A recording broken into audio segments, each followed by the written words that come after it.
তোমাদের উপর সিয়াম লিপিবদ্ধ তথা খরচ করে দেওয়া হয়েছে, যেরূপ ভাবে তোমাদের পূর্ববর্তীদের উপরে লিপিবদ্ধ করা হয়েছিল তথা খরচ করা হয়েছিল, যেন তোমরা তাকওয়া অর্জন করতে পারো। আর আরেকটা আয়াতে যেটা দেখছেন অর্থটা হচ্ছে এরকম, শাহরুর রমজান আল্লাযী উনজিলা ফীহিল কুরআন, রমজান মাস, এতে মানুষের যে দিশা বা দিশারি এবং সৎপথে পরিচালিত হওয়ার যে নিদর্শন, সত্য মিথ্যার যে পার্থক্য, তা কোরআনে অবতীর্ণ হয়েছে। সুতরাং তোমাদের মধ্যে যারা এই মাস পাবে তারা যেন সিয়াম পালন করে। হাদিসের যে অর্থটুকু হচ্ছে ইজা জান ফুতিহা আবওয়াবুল জান্নাত ওয়া গুলিকাত আবওয়াবুন নার ওয়া সুফিদাতিশ শায়াতিন। এখানে নবী করিম সাল্লাল্লাহু আলাইহি ওয়াসাল্লাম বলছেন, রমজান মাস যখন আগমন করে তখন জান্নাতের দরজাগুলি খুলে দেওয়া হয় এবং জাহান্নামের দরজাগুলি বন্ধ করে দেওয়া হয়। এখানে কি শেষ? না, এখানে বলছেন সুফিদাতিশ শায়াতিন, শয়তানদেরকে কি করা হয়? শৃঙ্খলাবদ্ধ করা হয়, শিকল দিয়ে বেঁধে দেওয়া হয়, যেটা আমরা সরল ভাষায় বলে থাকি। সম্মানিত উপস্থিতি, আমি এই কোরআনের এই আয়াত থেকে এবং হাদিস থেকে যতটুকু দেখেছি জেনেছি বলবার চেষ্টা করি, উদ্ধৃতি দিয়ে বলছি। শুধু তাই নয়, নবী করিম সাল্লাল্লাহু আলাইহি ওয়াসাল্লাম বলছেন যে এই রমজান যে আগমন করছে, এই রমজান শুধু কি তাকওয়া অর্জন করা? মূলত তাকওয়া অর্জন করা, কিন্তু এই তাকওয়ার মধ্যে মানুষের সমসাময়িক জীবন, অর্থাৎ এটা বলতে গেলে বলা যায় যে পুরা একটা প্রেসক্রাইব বা প্রেসক্রিপশন যেটা বলা হয়। এই রমজানটা হচ্ছে একটা প্রেসক্রিপশন। যারা মুসলিম দাবি করে, যারা মুসলমান দাবি করে, আমরা যারা মুসলিম হিসাবে নিজেকে মানি, এদের জন্য এইখানে ঘোষণা করে দিয়ে বললেন, আজকে তো রমজান মাস এখন আসে না, আসতে আরো কি 10 দিন বাকি। আজকে মাসে 22 শাবান, আর 2 মার্চে অথবা প্রথম রোজা। আমরা তার আগে এই কয়েকদিন রমজানকে নিয়ে বিভিন্ন ভাবে ফেসবুকে হোক, মানে যে আগমন বার্তা, এই আগমন বার্তা ফেসবুক, ইউটিউব যেভাবে হোক আমরা কিন্তু জানাতে পারি, এটা জায়েজ। কারণ যে মিডিয়া যুগ, যে সিস্টেম, মানুষ যেন গাফেল না থাকে। আমরা এই অর্থনৈতিক চিন্তাধারায় এসে ধর্ম থেকে বিরত থেকে যাচ্ছি। তাই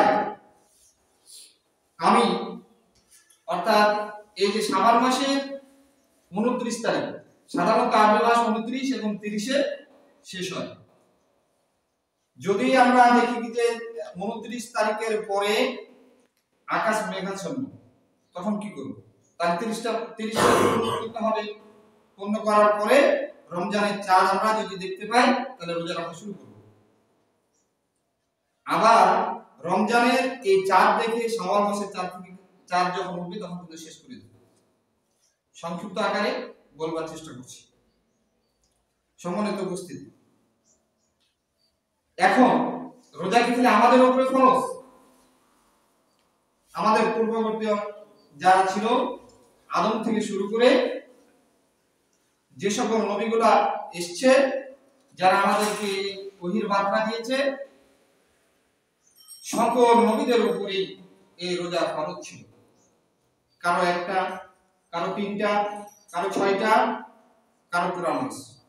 মূলত রমজানের যে রোজা, এই রোজা ফরজ হয়েছে 2য় হিজরিতে। তখন থেকে নবী করিম সাল্লাল্লাহু আলাইহি ওয়াসাল্লাম যখন মদিনায় হিজরত করলেন, মদিনায় হিজরত করার পূর্ব পর্যন্ত নবীর কর্তৃক আদেশ ছিল 6টা রোজা, যেটাকে আমরা যারা যেসব হুজুরেরা বক্তব্য দেয় ওরা বলে আশুরা রোজা, অনেক সময় আরেকজন বলে যে 3টা রোজা। কিন্তু দ্বিতীয় হিজরিতে যখন রোজা ফরজ হয় তখন অর্থাৎ মদিনা আসার পরে নবী করিম সাল্লাল্লাহু আলাইহি ওয়াসাল্লাম পূর্ণাঙ্গ একটা মাস এই রমজান মাস, যেটা উম্মতে মুহাম্মাদের জন্য অর্থাৎ মুসলিম মিল্লাতের জন্য ফরজ হিসেবে পেয়ে গেলেন। সম্মানিত হাজিরিন, এখন এটা কি, এই যে রমজান আগমন নিয়ে আসতেছে, এই রমজান কি শুধু ব্যক্তি বিশেষের জন্য না, একজন মুসলিমের সকল কর্ম যত কিছু জীবনে লালিত পালিত হচ্ছে তো সবকিছুই নিজের জন্য। কিন্তু এই রমজান হচ্ছে কার, রোজা সম, এটা হচ্ছে কার জন্য, আল্লাহর জন্য। কারণ এর গ্যারান্টি হচ্ছে আল্লাহ তাআলা, তিনি বলছেন এর জাযবা আমার হাতে, তোমরা রোজা পালন করবে, এর জাযবা আমি তোমাদের নিজের হাতে দিব।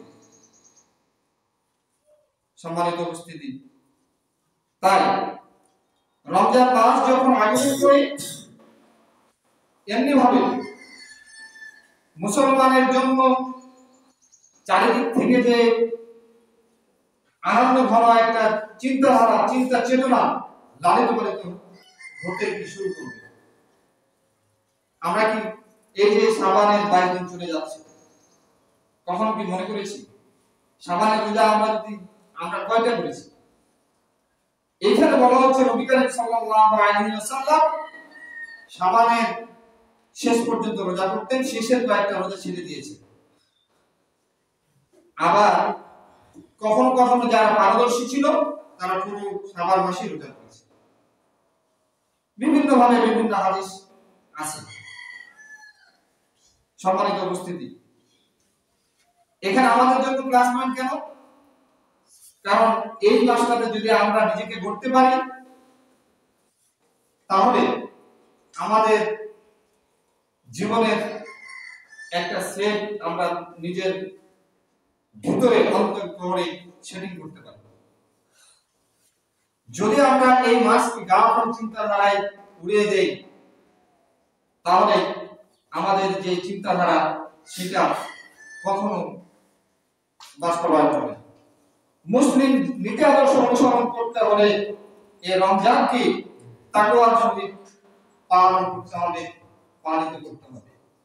যদি আমরা না পারি তাহলে আমরা সফল হতে পারবো না। রাসূল আকরাম সাল্লাল্লাহু আলাইহি ওয়াসাল্লাম বলেন যে সিয়ামের যে গুরুত্ব, এর গুরুত্ব হচ্ছে তাকওয়া অর্জন।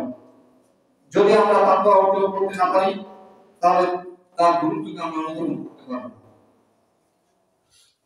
তাই আমাদের চিন্তা চেতনায় যে কোনো সময় এই রমজানকে গুরুত্ব দিয়ে আমাদের জীবনকে লালিত পালিত করতে হবে। এই সুযোগ যদি আমরা হাতছাড়া করি, এই সুযোগকে যদি আমরা না দিতে পারি, এই সুযোগ যদি আমরা বাস্তবায়ন করতে না পারি, আমরা হতভাগা জাতি। তাই আসুন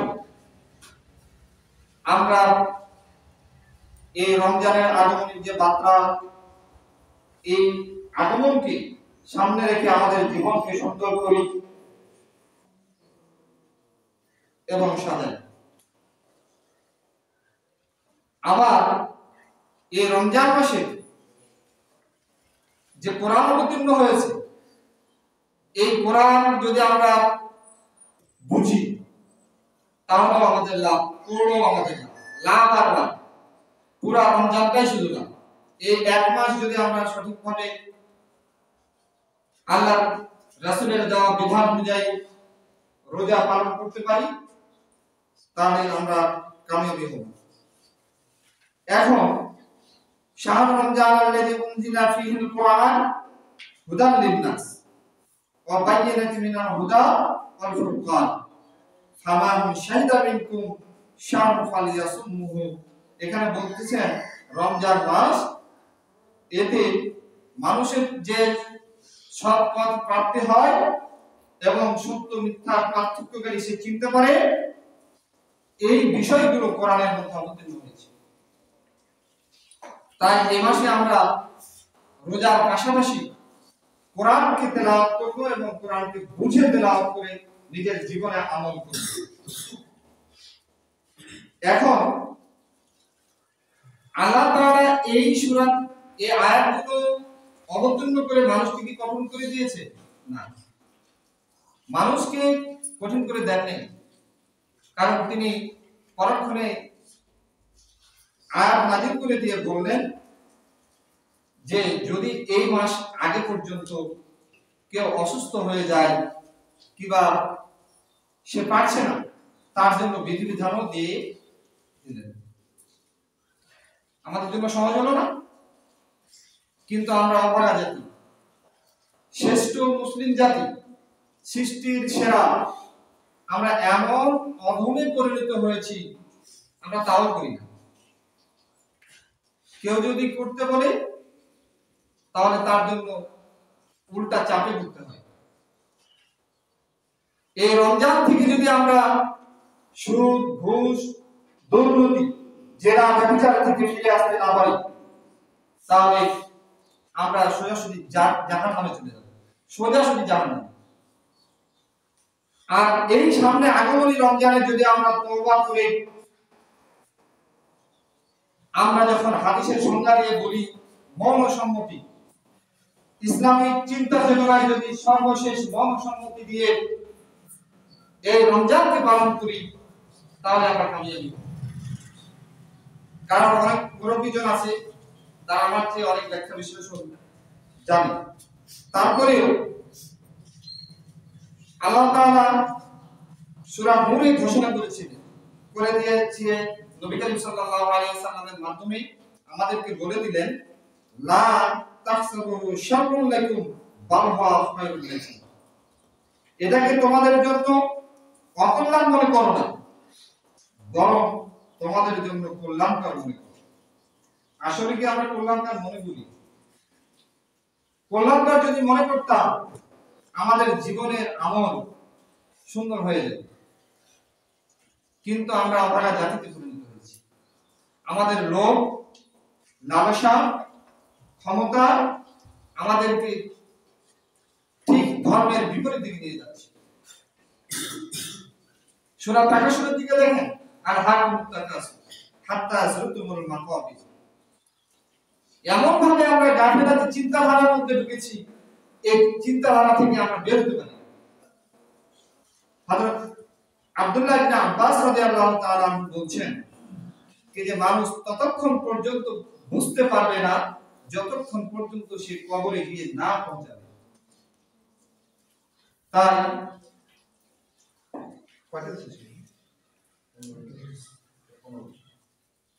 এটা বলি কি খারাপ নাকি?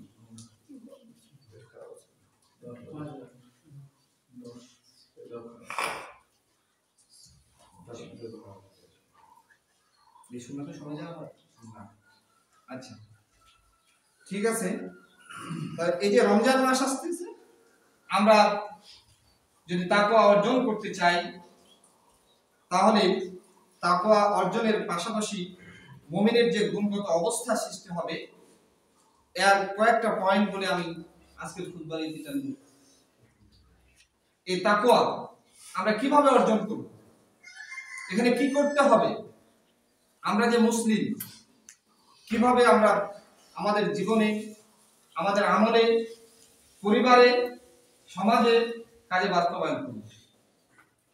এর প্রথম যে একটা পয়েন্ট, সেটা হচ্ছে গায়েবের প্রতি বিশ্বাস বা ঈমান আনতে হবে। কিছু কিছু জিনিস নিয়ে আমরা মাতবরি করা হবে। সৃষ্টিতত্ত্ব, আল্লাহ নাই, ধর্মীয় ভাবে এটা নাই, এরকম যে চিন্তাধারাগুলো আমাদের মধ্যে আছে, এগুলো থেকে বের হয়ে আসতে হবে। তবে আমরা তাকওয়ার প্রথম সিঁড়িতে যেতে পারব। যদি এরকম চিন্তাধারা আমাদের মধ্যে লালিত হয়, তাহলে আমরা পশ্চিম কালেও সেই চিন্তাধারায় যেতে পারবো না বা তাকওয়া অর্জনকারী মধ্যে শামিল হতে পারবো না। 2 নাম্বার কি? সালাত কায়েম করতে হবে, নামাজ কায়েম করতে হবে, নামাজ পড়তে হবে। এখন এক একটা পয়েন্টের এক একটা ব্যাখ্যা দিতে গেলে সারাদিন শেষ হয়ে যাবে। 2 নম্বরে যে পয়েন্টটা সালাত, কারণ সালাত হচ্ছে কি জান্নাতের চাবি। আমরা এখন ডাইরেক্ট মুখে মুখে হাদিস বলে দেই সালাত হচ্ছে জান্নাতের চাবি, কিন্তু আজকে উচিত ছিল এই খুতবার আগেই মসজিদটা ফিল আপ হয়ে যাওয়া, তা কিন্তু হয়নি। উদাসীনতার চিন্তাধারা আমাদের মধ্যে। আমরা কিভাবে স্বপ্ন দেখি কি যে সমাজটা সুন্দর করব, কিভাবে আমরা স্বপ্ন দেখি যে আমরা ধর্মীয় রীতিনীতি দিয়ে সমাজ পরিচালনা করব, হবে না। সম্মানিত উপস্থিতি, এবার আল্লাহ তাআলা তার গুরুত্বপূর্ণ কয়েকটি পয়েন্টের মধ্যে এগুলো কিন্তু কোরআনের আয়াত অর্থাৎ হাদিসে কুদসিও বলতে পারি। এখানে বলছেন যে যারা সমাজে ইসলাম বিরোধী চিন্তা চেতনা থেকে সরে আসতে চায়, যারা ইসলামকে লালিত পালিত করতে চায়, তারা যদি বিগত দিনের তার নীতি আদর্শ থেকে সরে এসে কোরআন এবং হাদিসের নীতি আদর্শ ধারণ করে, তবে ক্ষমা প্রার্থনা চায়। এটা কিন্তু আমার কাছে চাইতে হবে না, ওপর আল্লাহর কাছে চাইতে হবে। কিছু সিস্টেম দেওয়া হয়েছে, যে সিস্টেমগুলো ফলো করতে হবে। আপনি যদি ইসলামের মধ্যে না আসেন, এই সমবের দিক চিন্তাধারায় না আসেন, সালাতের চিন্তাধারায় না আসেন, কিভাবে এই দিক নির্দেশনা পাবো? আমরা মুখের জোরে ক্ষমতার বলে পাবো? কখনো। সম্মানিত হাজিরিন, এবার কি করতে হবে? পরকালের প্রতি বিশ্বাস রাখতে হবে, পরকালের প্রতি ঈমান রাখতে হবে। এই সব, এই রোজা, এই রমজানকে নিয়ে আমাদের এই চিন্তাধারাগুলো নিজের মনে লালিত পালিত করতে হবে। এরপরে যে বিষয়টি দেওয়া হয়েছে সেটা হচ্ছে কি, রাগ কন্ট্রোল করতে হবে। রাগের মাথায় আমরা আমাদের যখন রাগ হবে, এই রাগকে যদি আমরা কন্ট্রোল করতে না পারি, তবে আমরা সরাসরি জাহান্নামে চলে যাব। ধর্মীয় চিন্তাধারায় যদি আমরা রাগকে কন্ট্রোল করি, তবে আমাদের কপাল জান্নাতের দিকে ধাবিত হবে। সম্মানিত হাজিরিন, এবার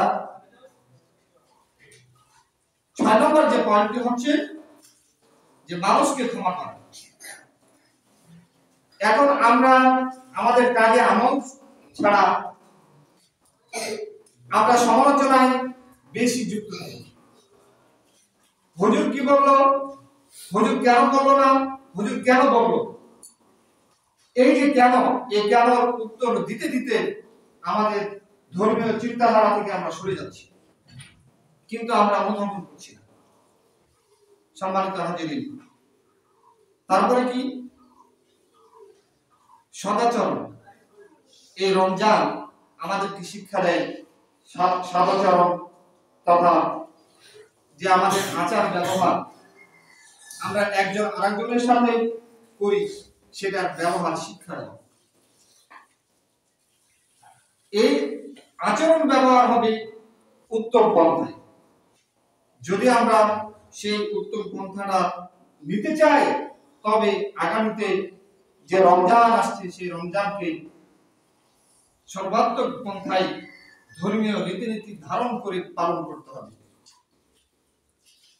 এবার 9 নম্বর যে পয়েন্টটা আমি লিখেছি, যেটা দেখেছি কোরআন এবং হাদিস বিশ্লেষণ করে, সেটা হচ্ছে কি, কোন অশ্লীলতা অন্যায় যদি করে ফেলি, তা থেকে তওবা করতে হবে।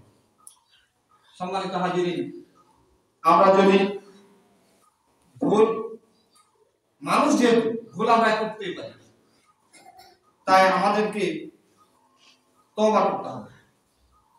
তওবা ছাড়া আমাদের মাফ পাওয়ার চিন্তা নাই। যতক্ষণ পর্যন্ত নিঃশ্বাস আছে, ততক্ষণ পর্যন্ত তওবার দ্বার খোলা।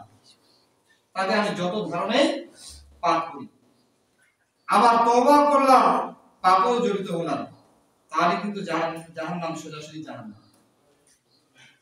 তাই আসুন আমরা আগামী সিয়ামকে, আগামী রমজান এবং রোজাকে আমাদের নাজাতের ওসিলা করে আমরা যেন তাকওয়াবান হতে পারি, তাকওয়া আমাদের সাথে শামিল হতে পারি। মন ও সম্মতি দিয়ে যারা তাকওয়া অবলম্বন করে তাদেরকে সাপোর্ট করি, সমর্থন দেই, এই আশা ব্যক্ত করে আজকের উদ্বোধন কামনা করছি, শেষ করছি। আউযু বিল্লাহি মিনাশ শাইতানির রাজীম। বিসমিল্লাহ।